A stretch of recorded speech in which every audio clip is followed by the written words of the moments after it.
How's it going, guys? So this is one of 3 falling trees I have to get rid of if I want to make it that way.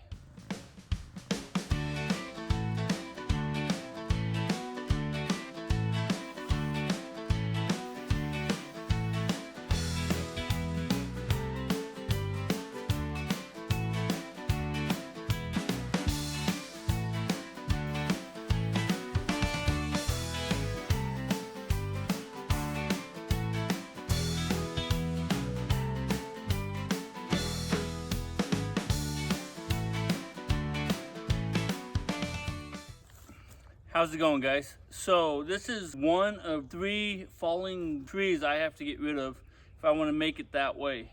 So I've opened this area up, working my way back towards the entrance that I've been working on in other videos, you can see. But now I got to figure out how I'm going to cut this log into sections so I can haul it out of here to my future sawmill so I can use this for lumber. So you guys have to follow me if you want to see what's going on.